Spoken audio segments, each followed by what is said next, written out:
Good afternoon, colleagues, and welcome to the next episode of DINCast, where today I'm delighted to be joined by Dr. Nicola Millard, Senior Innovation Partner from BT, who's here to talk today about changing the way that we work. And my word, in the current climate, I think that's hugely topical.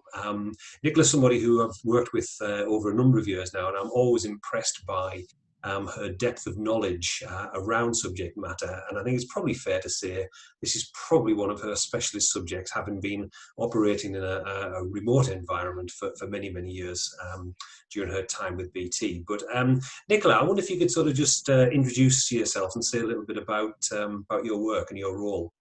Yes, no problem, Ian. So yes, hello, my name's Nicola. I did used to be BT's futurologist, but before you ask, we did see this coming. I keep saying that we track both micro and macro trends, and pandemics was a macro trend.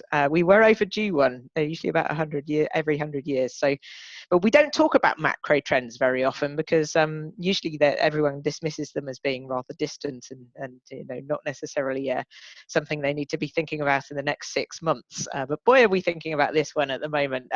So yeah, I'm a principal innovation partner. I work for BT. I'm part of BT's innovation team. So I basically act as a bridge between a lot of the stuff we do around innovation and our clients. And most of my customers are actually within public sector and UK corporate. So I work to try and connect our innovation ecosystem, rather pretentiously call it in BT. So everything from universities to startups to our own, innovators with innovators within public and private sector companies. And I'm the psychologist in the team. And I'm also being kept very busy at the moment because I lead on our digital workplace stuff and have been working for a very long time around things like the future of work. So I've been running, I think, future of work projects for about 9 years now. And a lot of the stuff we've been talking about has suddenly accelerated and become not the future, but now. And we'll pick up some of those subjects as we go through, Nicola, because I think you, as I said at the outset, you're used to sort of working remotely and working in sort of different environments and things like that. But how do you think the current situation is impacting on the way organisations are now having to think about the way that they work? Yeah, well, I've been talking about the D's shaping the future of work for a while, and we've added a new D, which is disruption, which, to be honest, we're having to rapidly rethink the way that we work at the moment, and disruption is part of that. But we're debating at the moment that, because we've been forced into doing things actually that have been technically possible for a long time. BT's first home working trial was back in 1992, believe it or not. it was one of my first projects in BT. We actually ran something called the Inverness experiment, which oddly enough was based in Inverness. We spent a long time thinking of that title, but we got some directory inquiries operators, effectively contact center agents working from home then. And we even incorporated things like video into the solution that we gave them. We were pretty forward looking then, but it cost a lot of money back in 1992 to set these people up. I think we literally had to bulldoze their gardens in order to get a big enough pipe to their home. So it cost us about £11,000 a seat. So you can understand why we didn't do wholesale home working until, well, pretty much 2000. I think was our peak in terms of home working. So BT's always been a very virtualized organization. And in actual fact, that's why my new bit of research actually was asking some of our home workers, some of whom have been working from home for about 25 years. How do they do it? What do they do to make that successful? And I'm not a habitual home worker. I do occasionally work from home until now, of course, where we've all been thrust into becoming permanent home workers. And some of us, of course, have never done it before. In fact, I did look up in the Office of National Statistics in terms of the UK. It's only about a third of the workforce have ever worked from home in the UK. So we're being highly disrupted at the moment. But for me, I think, this disruption, once we finish virus pandemic, this disruption is not going to go away because we have a climate emergency emerging as well. So I think a lot of the discussions we're having at the moment, and indeed will be the next bit of research I'm doing, is around we won't be going back to business as usual. And that throws up a whole load of questions around, what are offices for? Do we need them? Actually, the answer is probably yes, but their function is changing. How do we start to use technologies to change the way that we work? And not saying that all of us are going to stay working from home, but we are starting to get very used to technologies like video to start to interact with each other. We're just having to start to rethink the ways that we work, and I think those habits and behaviours will be quite enduring into the future. And as somebody, as I say, who's been used to sort of working agile, working mobile, and I think you called it a few conversations that we've had. I remember we've called you in your office in time. It was a Starbucks or a Costa or Yes, something, yeah, something absolutely. like that. For first timers, for people who've who've not Yeah, worked from home before, and this could be quite a culture shock for them. completely right, which is why I said, I reached out to some of our very experienced home workers. Now, even they admitted this wasn't homeworking as usual, because normally when you're homeworking, you don't have kids running around all the time. So they did come up with a number of hints and tips, though. And I think the first one they came up with was around creating a work environment that suits your workplace. Not all of us live in mansions, sadly, so not all of us can have the West Wing where we're working from, and the rest of the families elsewhere. Some of us have got some real space challenges, so it's around sort of trying to find an environment that works for you and works for the house that you're in, the space that you're in. So that's the first thing, around trying to establish an environment, preferably a separate room. And if you have got kids, closing the door sometimes, if you are trying to concentrate, is a good thing. I mean, there's even things around kind of environmental things like, well, if you're working from your kitchen furniture, which is what I'm doing at the moment. I started doing this a couple of weeks ago because my boss was quite early in terms of saying you're all going to be working from home now.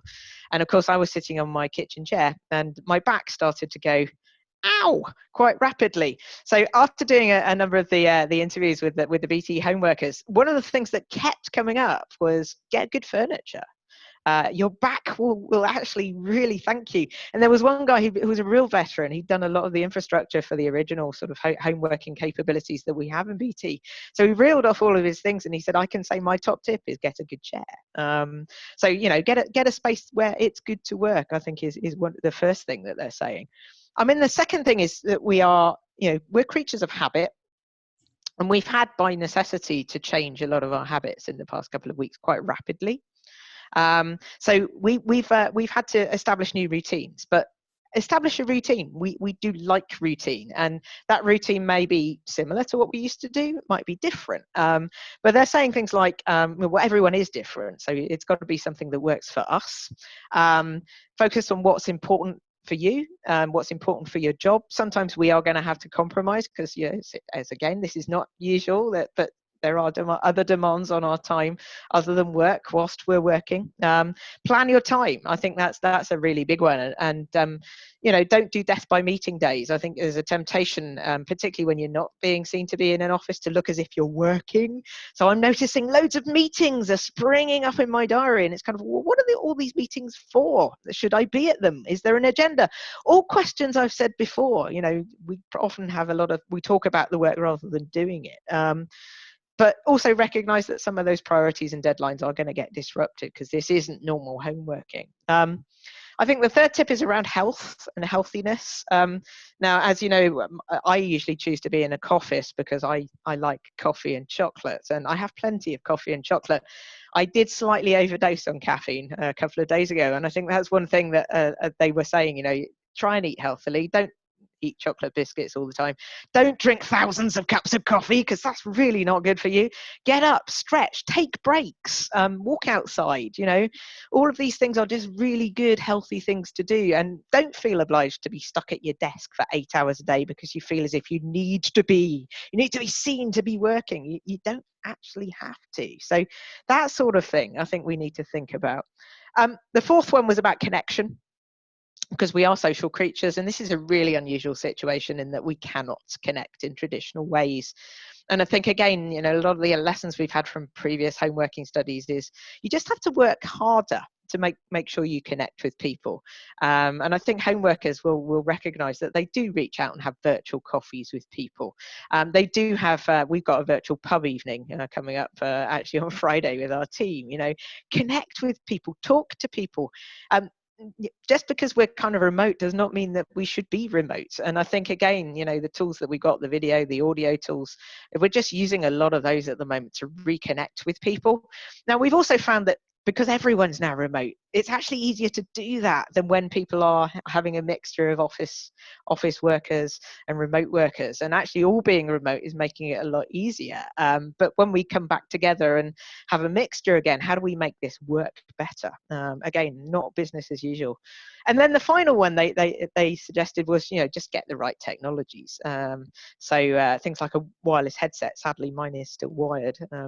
But they were saying, that allows you to stretch. One of them said, don't go to the loo with it on necessarily, but and we've got loads of tools, ranging from the nice rich video tools like Workplace, Teams, and Zoom and WhatsApp and all sorts of things going on that allow us to connect on video. But if your bandwidth isn't brilliant, we're also seeing this huge spike in audio calls and audio conferences, because not all of us have great bandwidth, unfortunately. But and obviously with everyone demanding huge amounts of bandwidth at the moment, you've got all of your neighbours on Netflix and you're trying to do a high definition video call. Sometimes that's not going to work. Some people don't like video calls. I confess I am not the best in terms of having a camera stuck up my nose. So all of that kind of thing, we can use those tools to connect. We've always had those tools. It's just sometimes cultures have been quite lazy and said, well, we should do this face to face. Post this, we've got the climate emergency. So we probably do need to start to question, is this something we should do face to face? Can we connect remotely? Do we need to get on a plane, a train, an automobile? So I think there are long-standing questions that are going to be a legacy for this mass global experiment that we're currently in. Yeah, I'm sure, and it's going to raise more questions as we go through this, because you mentioned sort of at the outset about work will never be the same again, and I just wondered, could you sort of expand on this, because you've done a lot of research into the future of work. Where do you see sort of the biggest impact of what we're going through now being on the future of work? Well, I mean, one big debate that we've been talking about for the past couple of days is, and I've been talking about this for a while, is what are offices for? So is it going to become attractive for us all to be sat in an office all day, every day? Is it the most productive place to be?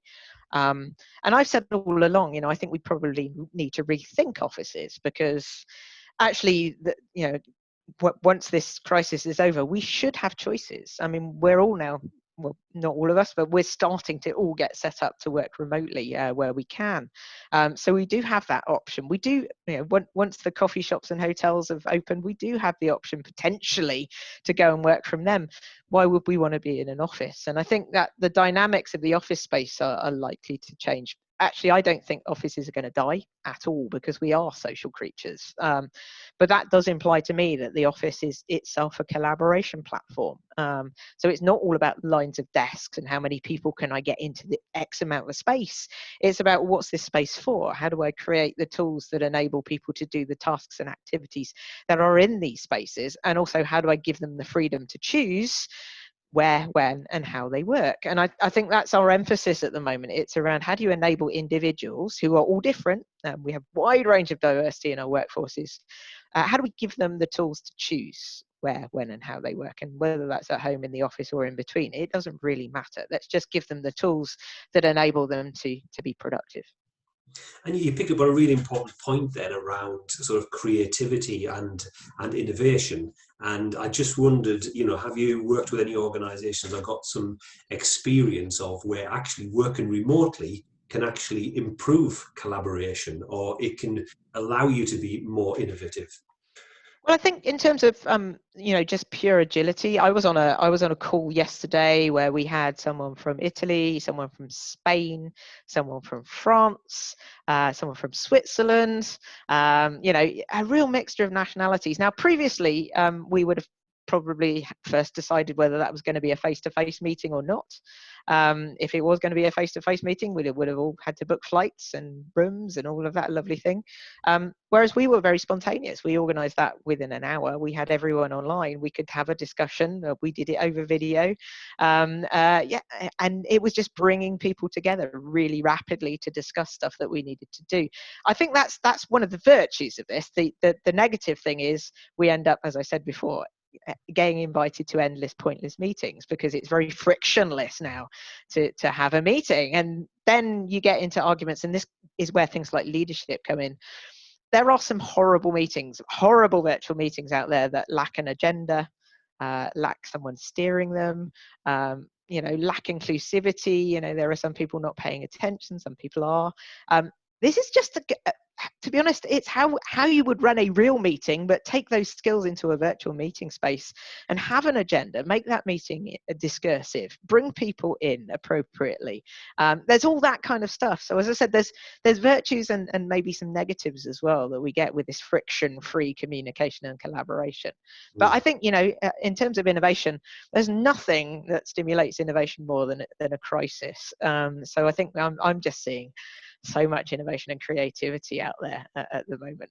That's a really good point to perhaps sort of finish on that, Nicola, as well, because I mean part of what we run with the innovation network is and what we're seeing is a number of innovation or transformation programs have been put on hold because people are just trying to get through to the end of the day.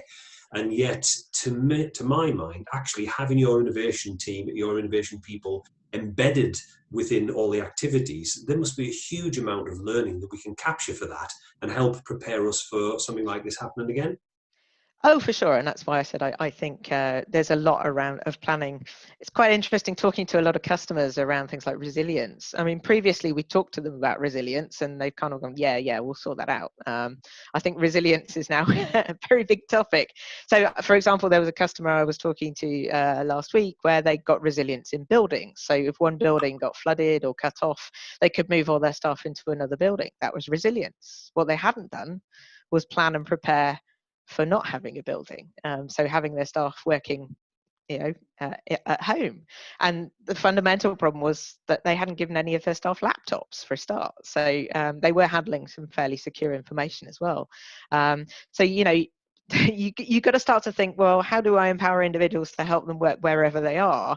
Yes, you might want resilience in another building, but actually you probably want to look at, well, how do I enable these people to work wherever they happen to be? Security is an interesting one. It's one that obviously our security experts are all over at the moment because it's often an excuse not to do things. Oh, I can't work at home because it's not secure. Now we're having to now. So we're now having to put solutions in that make it secure, put training and education in to just say, think where you're working, think what information you've got. If you're sitting in your garden, it's a lovely day, and on a conference call, remember your neighbors might be able to hear it. So there's all sorts of things around that. Video calls, can you hack them? All of that lovely stuff that we don't necessarily instantly think about. All of that's got to be layered over and above this. But I think once we're we're only 2 weeks into the crisis here in the UK at the moment, and a lot of it's around just getting the infrastructure to work for you within an organization. Once we've gone beyond that and got into that plateau of productivity, I think we're all probably going to be a lot more resilient once we come out of this.